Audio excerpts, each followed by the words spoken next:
Hi there. I wanted to take a moment and just check in, especially with those of you here in Salt Lake, and see how you're doing. If you're watching and you know what happened here in Salt Lake, we woke up with a 5.7 earthquake shaking us. And since that time, we've had almost countless, well over 110 aftershocks. One yesterday afternoon that bumped us at 4 point something. And today we've had a couple in the 3s and the 2s. So we've had an extra stress added to what's already happening in the world with the pandemic. And I wanted to just check in because I don't know about you, we're working from home. And one of the things that's happening right now is a lot of us are being thrown off of our regular habits. We're getting thrown off of our regular routines. We're actually getting thrown off of how we usually function inside of ourselves. So I just wanted to stop today and do a reality check with you. I'm in the same boat. Yesterday I had to give myself I probably functioned at 20%. Coaching people, making decisions, there was this fog because we had spent the morning with aftershock and earthquake and checking to make sure that people and friends we loved were okay, cleaning up a few messes, checking the outside of the house, some of the practical things that you do after surviving an earthquake that we were so blessed was not worse.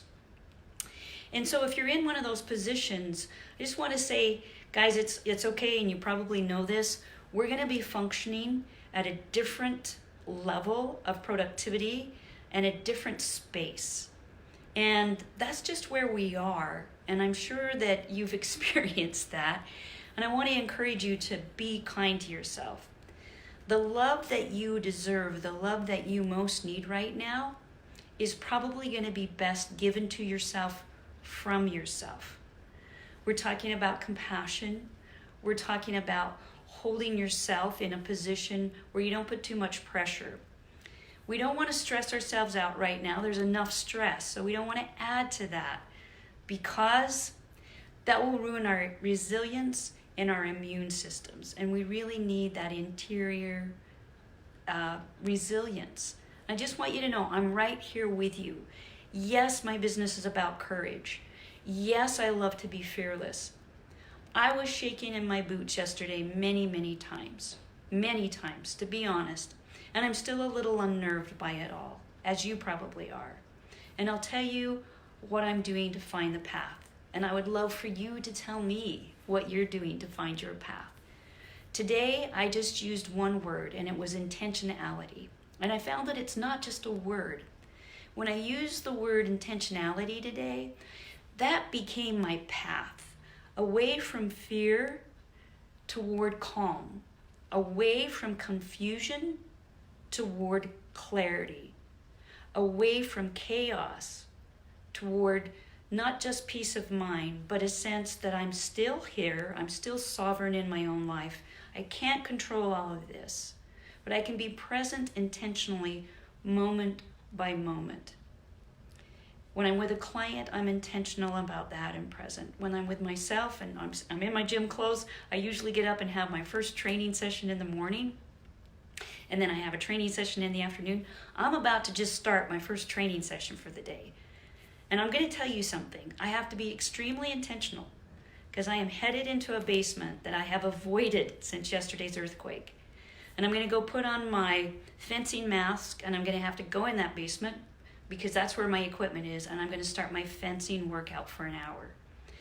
And then I'm going to take some downtime, and then I've got a training workout. And it's going to be okay that I save the workout. I have 2 hours of it. I'm going to start it today after work.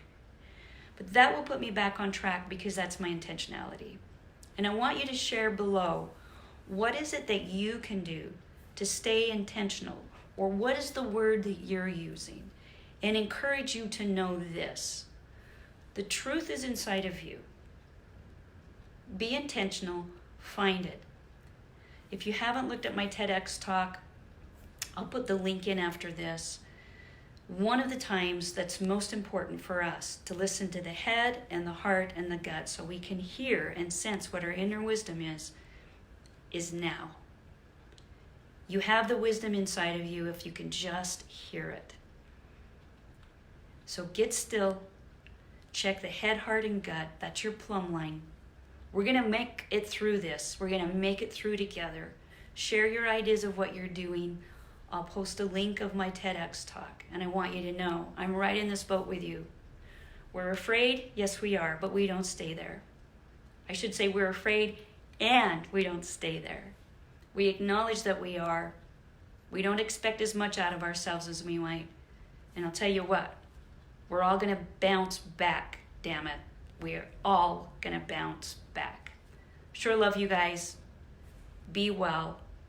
Check in. Take care.